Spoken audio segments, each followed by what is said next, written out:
Hi, I'm Dr. Neenu Garg. In this session, I will give an example for Banker's algorithm. Let's start. Consider a system with 5 processes P0, P1, P2, P3 and P4, and there are 3 resource types A, B and C. A has 10 instances, B has 5 instances and C has 7 instances. At time T0, the snapshot of the system has been taken. So if you see this max vector shows the maximum need of every process of every particular resource. For example, P0 needs 7 instances of resource type A at the max for its execution, and 5 instances of B and 3 instances of C maximum for its execution. Similarly, P1 needs maximum 3 of A, 2 of B and 2 of C instances for its execution. Similarly, the maximum need of other processes have also been shown. This allocation vector shows that currently at time T0, how many resources of each type have been allocated to each process. So currently 0 instance of A has allocated to P1, P0, 1 instance of B has been allocated to P0 and 0 instance of C has been allocated to P0. So using this maximum and allocation vector, we can find out the current need of every process. So current need of process is need is equal to maximum minus allocation. So for P0, maximum need for A is 7 and currently allocated is 0. So it is 7. For B, maximum need is 5, currently allocation is 1 and maximum need is 4 for B. And maximum need for C is 3, currently allocated are 0. So current need is 3. Similarly, directly from the table, we can easily find out the needs of P1, which is 3 minus 2, 1, 2 minus 0, 2, 2 minus 0, 2. For P2, 9 minus 3, 6, 0 minus 0, 0, 2 minus 2 is 0. P2 has maximum resources allocated of type C, which it needs for its execution. So need is 0.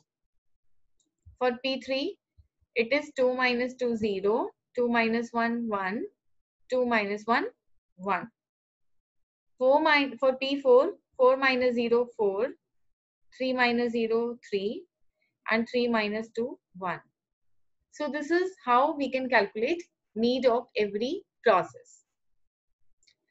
Now, since we have allocated some of the instances of A, B, and C to these processes, the total number of instances now will be decreased. So let's calculate the total number of instances of A that have been allocated. It's 2 plus 3 plus 2, which is 7. So now the available instances of A in system is 10 minus 7, which is 3. Similarly, the total number of instances of type B that are allocated to all the processes are 1 plus 1, which is 2. So available are 5, 5 minus 2, which is 3. So currently 3 instances of type B are available. Similarly, 5 instances of C have been allocated to all the processes and 7 were maximum that were available. So currently available are 2. So available matrix is, you can write it as 3, 3, 2, A, B and C. So whenever any numerical problem is given to you, the very first step is you have to find the need matrix. You can find the need matrix using this formula, and then you can find the available number of resources in the system. This you can find by adding all the resources that are allocated of particular type and subtracting them from their maximum number available in the system. Now our objective is to find a safe sequence in the system. We want to find the sequence in which we should execute every process so that the system remains in a safe state. So you can use any of the approach. You can go from bottom to top or top to bottom. So I'm starting from top to bottom. So I will first see the process P0. The need of P0 is 7, 4, 3. And clearly its need is greater than available. Available is 3, 3, 2. So P0 cannot be scheduled right now. P0 cannot be allocated all the resources. So let's go down. From we'll go to P1. The need of P1 currently is 1, 2, 2. Clearly 1, 2, 2 is less than equal to the available resources. So yes, we can fulfill the need of process P1.